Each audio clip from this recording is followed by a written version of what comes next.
Every crisis follows a pattern. It's quiet at first, almost invisible, and then suddenly everything snaps. Markets fall, jobs vanish, fear races like wildfire. But beneath the chaos sits something more shocking.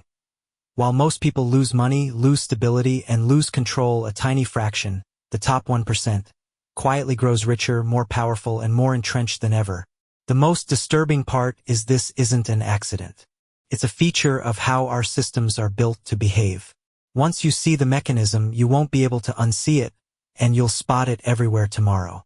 And later in this video, you'll learn why nearly every major crisis of the past century triggered the biggest wealth transfers in history. Think about the last crisis you lived through. Maybe it was the global financial crash, the pandemic, the inflation shock, or the tech bubble. You remember the fear, the uncertainty, the feeling that everything could slip away. But while millions scrambled to survive, the elite were doing something entirely different. They weren't panicking. They were preparing. They were positioning. They were accumulating. Because every crisis is also a window. A brief moment where assets become cheap, power structures loosen, and entire markets can be scooped up by those with the resources to act while everyone else freezes. This video is about understanding that process, why it happens, how it works, and most importantly, what it means for you, your money, your job, your savings, and your future. Because if you don't understand the machinery behind these cycles, you're not just unprepared, you're a target of the system itself. Stay with this until the end, because you're going to see the mechanism step by step, from the psychological triggers to the financial architecture to the political decisions that turn every downturn into a potential gold mine for the few at the top. But here's where the story gets strange. Crises don't just destroy wealth. They rearrange it. They pull money upward, like gravity. And while some people fall, others rise on the very same wave of panic. Let's start with something simple but profound. The poor and middle class live in cash flow, the wealthy live in assets. When times are good, that difference doesn't feel so visible. But in times of crisis, it becomes everything. Because when fear hits, people liquidate. They sell homes, stocks, businesses, land, anything to create short-term safety. But the wealthy don't liquidate. They accumulate. As prices fall, they buy the very assets others are forced to sell. But here's what nobody tells you. The wealthy don't just buy assets. They buy the downturn itself. Let me show you how this plays out. Imagine a family who's saved for 20 years to buy a home. They finally get it. They feel secure. But then a crisis hits. Jobs become unstable. Bills stack up. The market tanks. Suddenly the home that once felt like a victory becomes a burden. Mortgage payments feel impossible. The value drops. Panic takes over. They put it on the market because they have no choice. And while they fear losing everything, someone else is waiting. Someone with cash reserves. Someone who sees opportunity in their desperation. Someone who buys the home at a discount the original family never could have imagined. This is the dangerous part.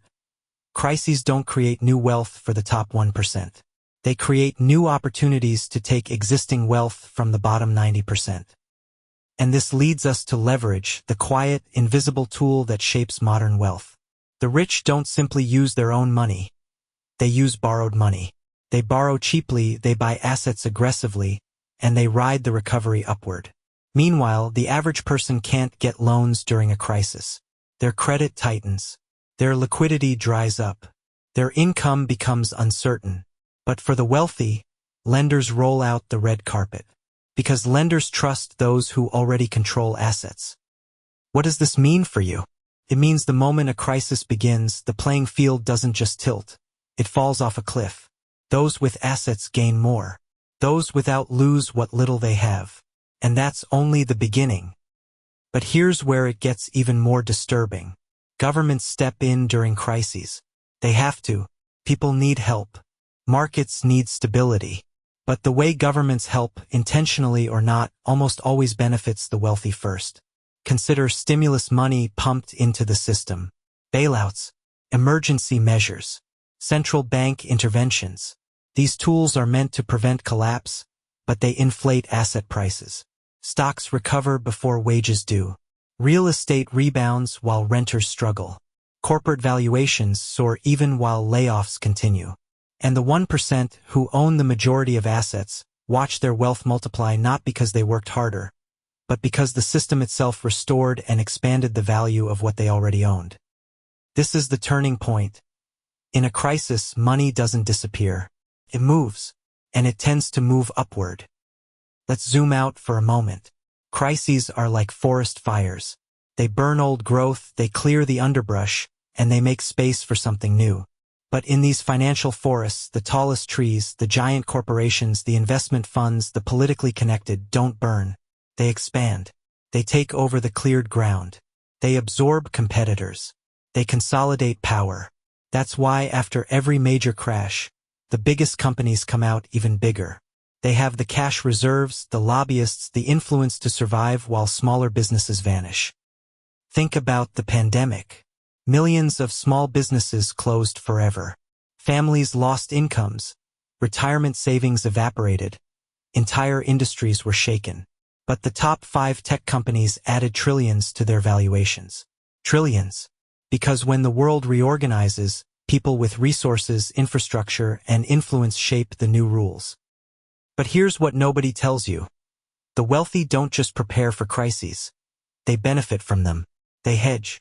They diversify. They hold assets that thrive when others fail. Some even influence policy, shaping decisions that protect their positions.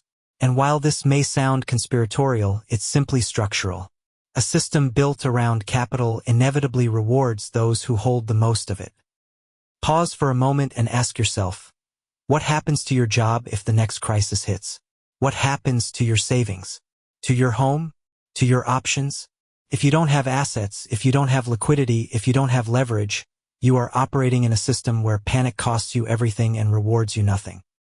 But let's go deeper. Every crisis has a psychological layer. Fear makes people act against their own interests. They sell low. They cling to cash. They reject opportunities. Fear turns rational individuals into reactive participants in a game they don't fully understand. Meanwhile, the wealthy are trained or advised to do the opposite. When fear rises, they buy. When panic spreads, they expand. When others retreat, they step forward. Because they understand a simple truth. The moment of maximum fear is also the moment of maximum opportunity. This is the part most people never learn. Crises are wealth filters. They test who has resilience, who has liquidity, who has flexibility.